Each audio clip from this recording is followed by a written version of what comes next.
Alô pessoal, sejam todos muito bem-vindos a mais um vídeo do Clube FI. E hoje a gente vai conversar sobre o fundo Valora RE3, código de negociação VGIR11.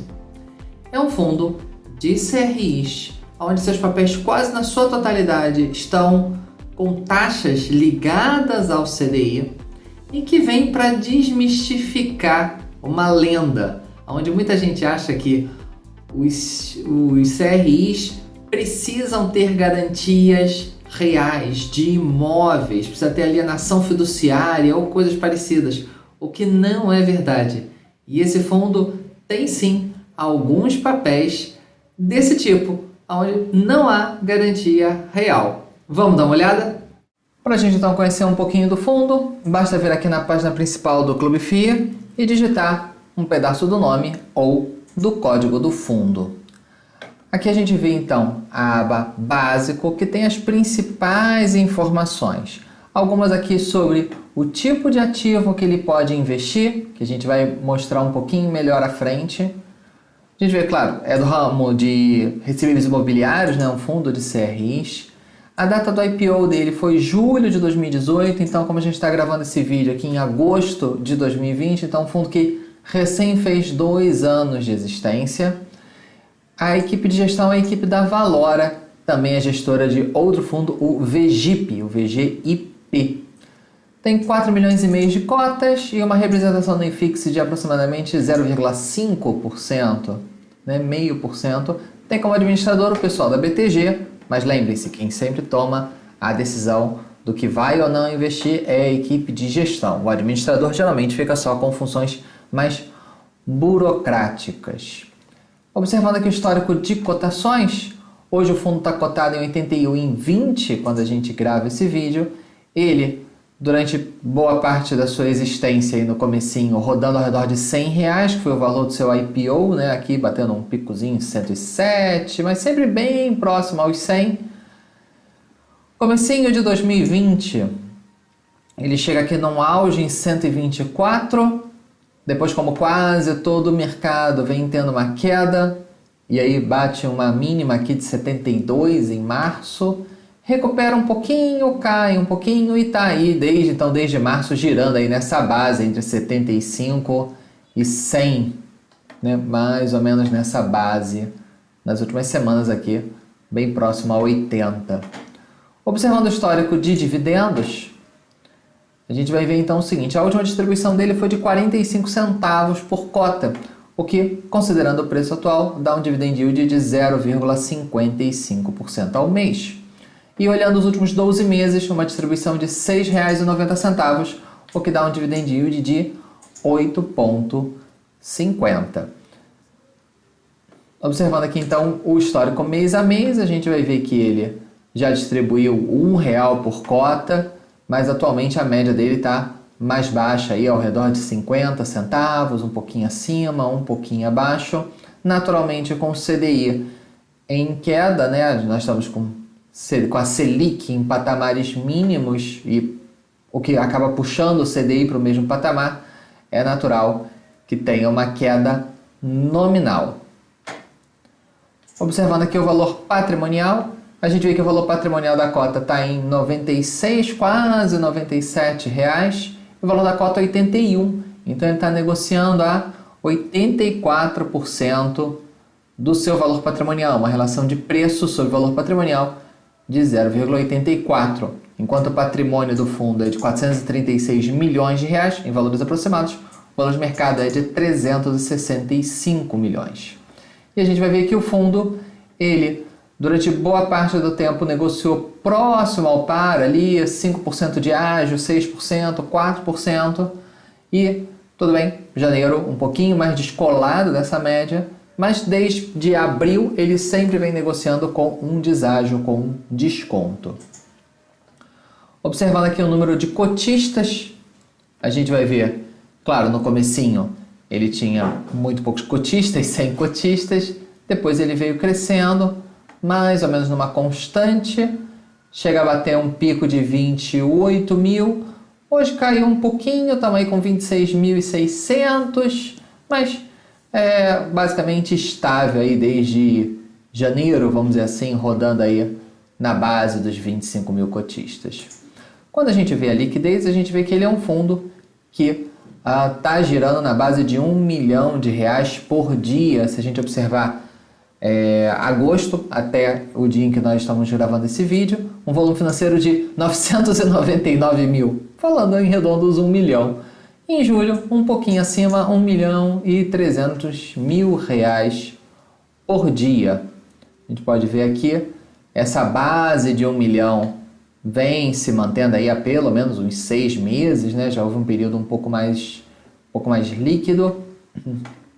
E a gente vê 10 mil, 16 mil, 18 mil, 20 mil negócios mês, levando em consideração que o mês tem 20 dias úteis, 21 dias úteis, então a gente tem aí uma média de negociações de 500 a 1.000 negócios por dia.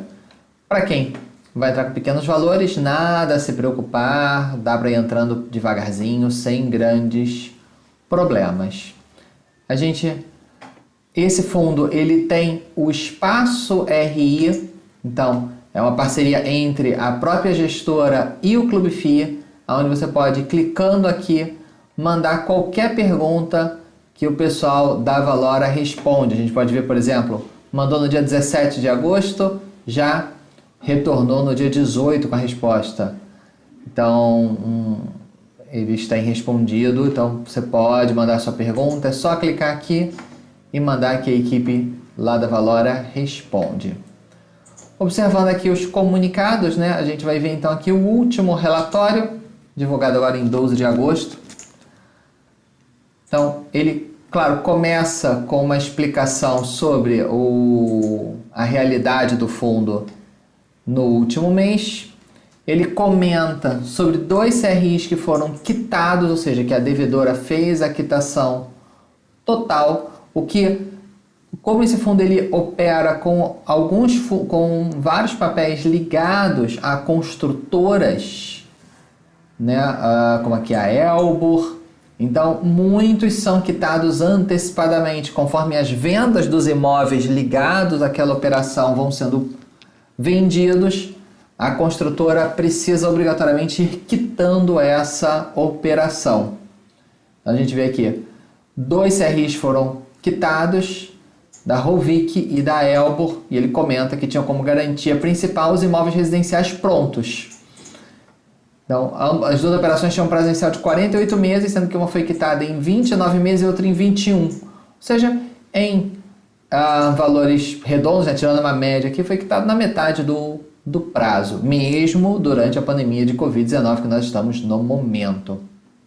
A distribuição de rendimentos, ele comenta aqui todo o histórico, faz um comentário claro sobre o quanto a pandemia pode ou não impactar o fundo. Todos os gestores precisam comentar isso nesse momento, não tem como se omitir, não tem como pular essa parte.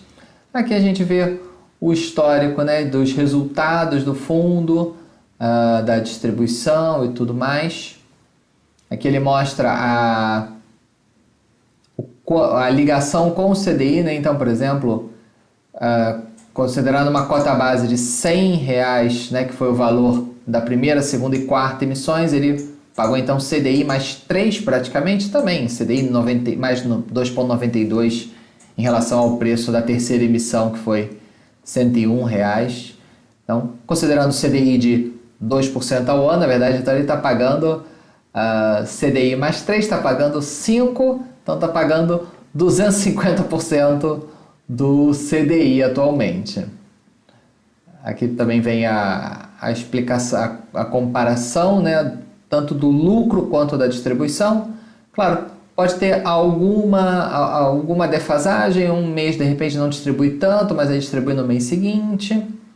Aqui vem o descritivo dos papéis, então a gente tem o nome do ativo, qual é a securitizadora que está emitindo, o código dele, o segmento. A gente vê muita coisa na área de residencial, conforme eu mencionei.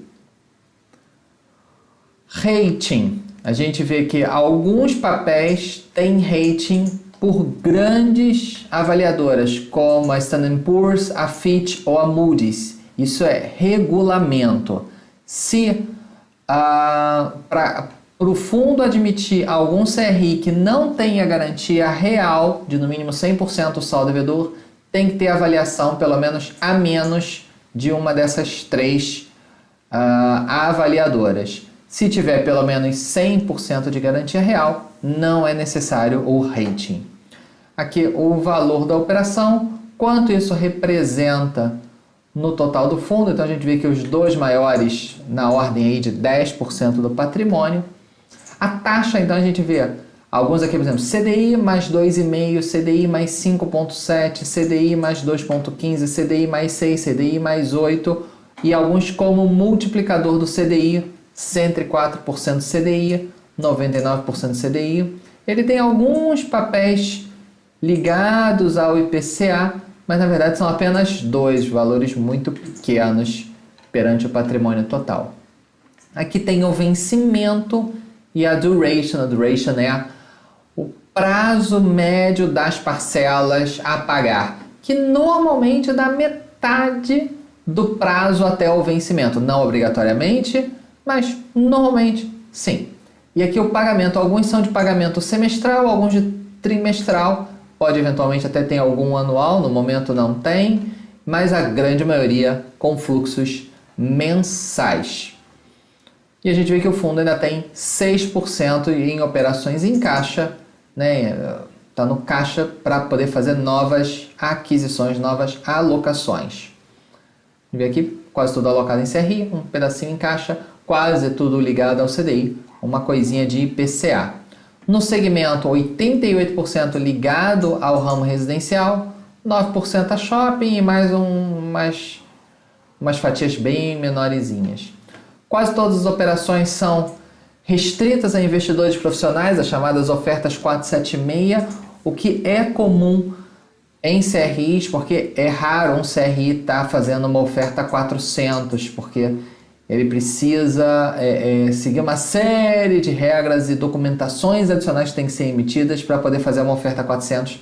Por isso o mercado de CRIs é um mercado de 476. Aqui algumas comparativos de rentabilidade e aqui a descrição dos ativos. A gente vê muita coisa ligada a incorporadoras, a construtoras. Alguns, claro, vários na verdade, tem alienação fiduciária de terrenos ou de imóveis. Aqui está uma questão interessante. Alguns CRIs podem ter, por exemplo, uma remuneração de CDI mais 5, por exemplo, porém a gestora conseguiu negociar na estruturação do papel uma taxa mínima, como por exemplo 9,5% ao ano. Então, CDI de 2, esse ativo daria então 7% ao ano de taxa, considerando as taxas vigentes hoje em dia, mas na verdade ele está dando 9,5%, ou seja, CDI mais 7,5% ao ano. Então, algumas operações, principalmente mais recentes, vão ter esse tipo de estrutura, CDI mais alguma coisa, porém com um mínimo de tanto. Aqui a gente vê algumas operações de shopping, às vezes mais de uma ligada ao mesmo shopping, isso pode acontecer, ter um ativo sendo garantia para mais de um CRI, aqui com percentuais diferentes. A gente vê... Aqui tem uma operação BTS, né, de escritórios, mas é coisa pequena. O grosso sempre em construtoras, como a Direcional aqui. Então aqui, por exemplo, esse aqui é uma operação da Direcional, que é uma incorporadora de capital aberto, né, tem código na bolsa, então naturalmente um grau maior de transparência com a documentação. O CRI não conta com garantias reais, porém, como regra do regulamento, ele tem rating, no caso AA+, pela Standard & Poor's. Então, atende aos critérios do regulamento do fundo. E a gente sempre vai ver muita coisa ligada à construtora que tem garantia real, né? Então, a gente vê aqui outra operação aqui. A operação possui como garantia real a alienação fiduciária de imóveis residenciais de classe média prontos. Aqui vem alguma descrição, tal, com relação atual de garantia de 253%. O que isso quer dizer? o valor de venda dos imóveis que estão em garantia é 253% do saldo da dívida. Então, se a dívida é de 10 milhões, tem 25 milhões de imóveis em garantia. E os recursos provenientes das vendas das unidades em garantia são utilizados para amortizar antecipadamente o CRI. Então, conforme as vendas forem sendo feitas, o CRI vai sendo quitado e, acontecendo tudo bem, vai quitar antes do vencimento final. Isso é muito comum em operação de construtora. Essa quitação antecipada é muito comum. Aqui a gente vê algumas também da Gafisa, da Elbor. Então, várias operações ligadas a ramo de construtoras. Então, pessoal, gostaram de conhecer um pouquinho mais desse fundo? Ele naturalmente gera dúvidas que são plenamente compreensíveis sobre, nossa, mas uma operação sem garantia real, uma operação clean, como se diz no jargão, né? Ou seja, sem garantia, não torna ela mais arriscada? Estruturalmente, sim. É natural que uma operação sem garantias vai ter um risco maior do que uma operação idêntica com garantias. Porém, isso, ao mesmo tempo, também permite ao fundo buscar uma remuneração maior. Muitos desses CRIs foram estruturados pela própria Valora, então que conhece muito bem, estudou muito bem a documentação da devedora e, claro, para ela aceitar um papel que não tem tantas garantias, é óbvio que ela sempre vai conseguir extrair uma taxa a mais. Porque também, se o devedor quiser pagar uma taxa menor, tem que ter um contrabalanço, tem que ter algo em troca, que normalmente é a colocação de algumas garantias. Então, sim, não é o habitual do mercado de CRIs ter operações clean, lembrando que tem que ser apenas de empresas com bom grau de solidez, com uma boa análise de rating, mas ao mesmo tempo é isso que permite ao fundo auferir uma taxa a mais, buscar um ganho extra para os cotistas. E lembrando que mesmo durante essa pandemia não teve nenhum processo nenhuma questão de inadimplência ou coisa parecida, o portfólio segue saudável. Tá bom, pessoal? Espero que vocês tenham gostado. Um forte abraço e até a próxima. Tchau, tchau!